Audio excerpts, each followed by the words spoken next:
Imagine waking up every single day with only one item on your to-do list: find enough calories to survive until tomorrow. For most of human history, life was an exhausting, relentless search for the next meal. The solution to this daily struggle was found in the mud. Early humans noticed that settling near flooding rivers offered a massive advantage. When the water pulled back, it left behind dark, nutrient-rich soil. Suddenly, a patch of dirt could yield a field bursting with crops, providing far more food than a family needed to survive the winter. This created a new mathematical equation for human survival.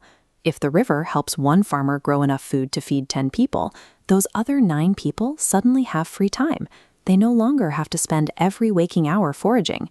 They can spend their days making pottery, building homes, or organizing communities. Every specialized job you see today exists because early farmers figured out how to create agricultural leftovers. About 6,000 years ago, this surplus phenomenon happened in 4 specific places around the globe, all anchored by powerful rivers: the Nile in Africa, the Tigris and Euphrates in the Middle East, the Yellow River in China, and the Indus and Sarasvati rivers in South Asia. If you look at the early societies in places like Egypt or Mesopotamia, you'll see people who developed completely distinct styles of art, unique cuisines, and their own specific religious beliefs. Those beliefs and artistic expressions are what we call culture, but civilization is slightly different. Think of culture as the software, the unique creative programs running in a society. Civilization is the hardware. It is the practical infrastructure, the governments, the trade networks, and the city planning that allows a culture to function on a massive scale. So while the cultures of these 4 ancient river valleys looked very different on the surface, they all used the exact same civilizational hardware to manage their massive piles of leftovers. Let's look at how one of these societies built that hardware. Around 5,000 years ago, the Harappan people settled in the northwestern part of the Indian subcontinent. When we look at the foundations they left behind, we see a focus on strict, block-like urban planning.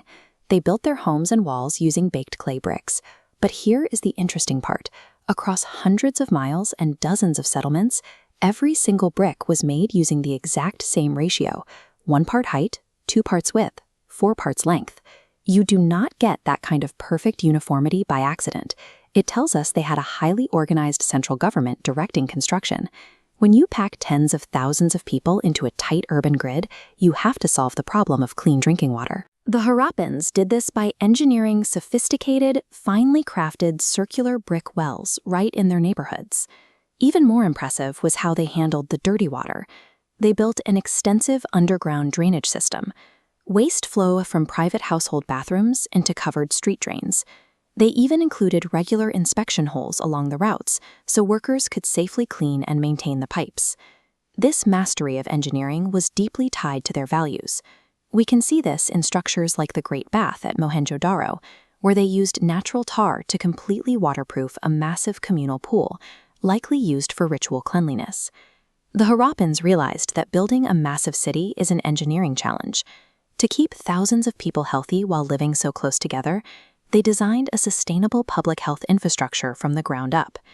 Building and maintaining all of those bricks and drains required serious wealth.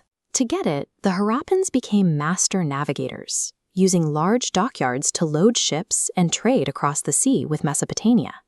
To track complex shipments of goods across the ocean without computers or modern ledgers, merchants used seals carved from a soft stone called soapstone. These functioned like ancient barcodes, allowing traders to stamp wet clay and prove ownership of their cargo. The wealth from this organized trade allowed their craftspeople to focus on high art. They worked with semi-precious stones and mastered the complex process of shaping bronze, creating detailed, expressive figures like this dancing girl statue. By focusing heavily on reliable infrastructure and open trade routes, they became an economic powerhouse. They built their wealth through peaceful commerce rather than military conquest. By around 1300 BCE, these highly organized cities were mostly empty. For a long time, people assumed an invading army must have destroyed them. But as archaeologists dug through the ruins, they found virtually no weapons of war. The real challenge came from the sky. This map tracks the Indus and Sarasvati rivers alongside climate data.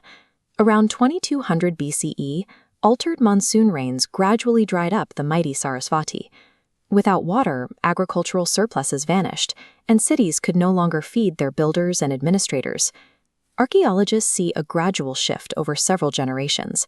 Families moved south and east toward regions with more reliable rainfall, returning to a simpler rural lifestyle. The brick cities eventually emptied out, but the Harappan legacy survived. Their knowledge of agriculture, crafts, and trade rippled forward into the communities they joined. They showed us that while civilizations are born from nature's abundance, they only endure because people are smart enough to adapt when nature changes.